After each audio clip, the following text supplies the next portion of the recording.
భద్రాద్రి కొత్తగూడెం జిల్లా మణుగూరులో ఈ సాయంత్రం కాంగ్రెస్ ప్రజా దీవెన సభ జరగనుంది. పార్లమెంట్ ఎన్నికల్లో అత్యధిక స్థానాల్లో గెలుపొందడమే లక్ష్యంగా సీఎం సభ జరగనుంది.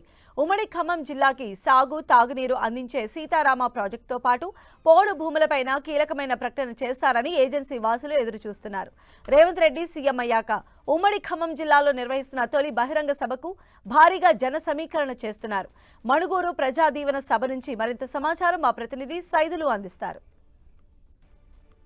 కాంగ్రెస్ ప్రభుత్వం అధికారంలోకి వచ్చిన 100 రోజుల్లో తను చేసిన 6 గ్యారంటీల పథకాల్లో ఇప్పటికే 5 గ్యారంటీలను కూడా అమలు చేశారు. భద్రాచల సీతారామచంద్ర స్వామి సాక్షిగా 5వ గ్యారంటీ పథకమైనటువంటి ఇందిరమ్మ ఇళ్ల పథకాన్ని ప్రారంభించారు. మరికొద్ది సేపట్లోనే మణుగూరులో జరుగుతున్నటువంటి ప్రజా దీవెన సభకు సీఎం రేవంత్ రెడ్డి రానున్నారు. ఇందుకు సంబంధించిన ఏర్పాట్లు కూడా ముమ్మరంగా కొనసాగుతున్నాయి. మొత్తంగా పార్లమెంటు ఎన్నికల్లో గెలిపే లక్ష్యంగా ప్రజా దీవెన సభను కూడా పినపాక నియోజకవర్గంలో కూడా ఏర్పాటు చేస్తారు. ఈ ప్రజా దీవెన సభకు సంబంధించి చూసుకున్నట్లయితే ఇటు ఖమ్మం పార్లమెంటు, మహబూబాద్ పార్లమెంట్ రెండు ఖమ్మం మహబూబాద్ పార్లమెంట్ లో ఎట్లయినా 2 నియోజకవర్గాల్లో కూడా విజయం సాధించాలనే ప్రధాన లక్ష్యంతో ఈ ప్రజా దీవెన సభను కూడా ఏర్పాటు చేస్తారు. మొత్తంగా చూసుకున్నట్లయితే ఖమ్మంలో పార్లమెంటు పరిధికి సంబంధించిన 7 నియోజకవర్గాల్లో పొత్తుల్లో భాగంగా సిపిఐ కొత్తగూడెం ఇవ్వడం జరిగింది. మొత్తంగా 7 కూడా పూర్తిగా కాంగ్రెస్ ఖాతాల్లోనే జమేసుకోవచ్చు. అదేవిధంగా భద్రాచలం పార్లమెంట్ నియోజకవర్గాల్లో కూడా భద్రాచలం మినహా మిగిలిన 6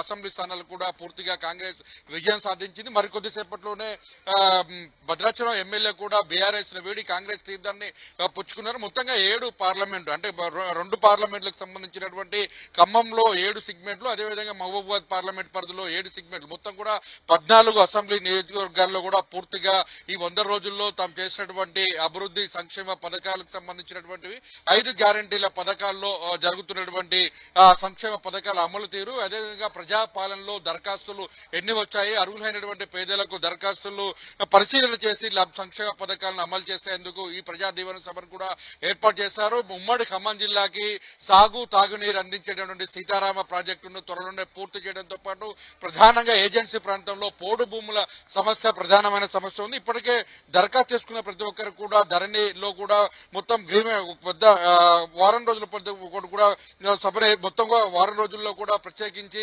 గ్రీవెన్స్ కి సంబంధించిన డ్రైవ్ కొనసాగింది. ఈ డ్రైవ్ లో పూర్తి స్థాయిలో కూడా పెద్ద ఎత్తున ఎక్కడైతే ధరణిలో వస్తున్నటువంటి సమస్యలు ఉన్నాయో ఆ సమస్యలను కూడా డ్రైవ్ లో పరిష్కారం చేసిన పరిస్థితి అయితే కనిపిస్తుంది. ఇదే విధంగా గత ప్రభుత్వం తీసుకున్నటువంటి అంటే గత ప్రభుత్వంలో అమలు జరిగినటువంటి పథకాల్లో అవినీతి కావచ్చు, దానికి సంబంధించిన సంక్షేమ పథకాల్లో జరిగినటువంటి అక్రమాల పైన కూడా ప్రజలకు వివరిస్తూ, అదేవిధంగా బడ్జెట్ కి సంబంధించి ప్రధానంగా ఇప్పటికే ఆర్థిక వ్యవస్థ మీద కూడా శ్వేతపత్రాన్ని విడుదల చేశారు.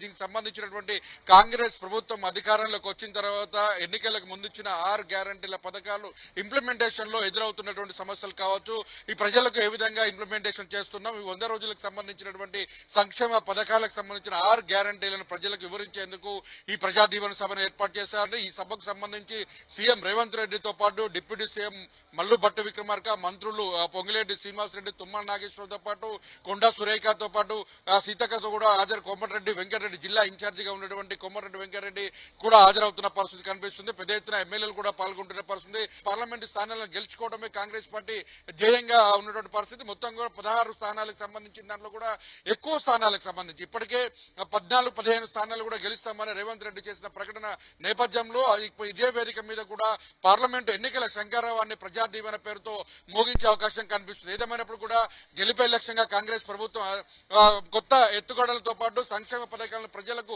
వివరిస్తూ ముందుకు పోతుందని కూడా చెప్పుకోవచ్చు. కెమెరామెన్ విజయ్తో సైదులు పినపాక నియోజకవర్గం నుంచి.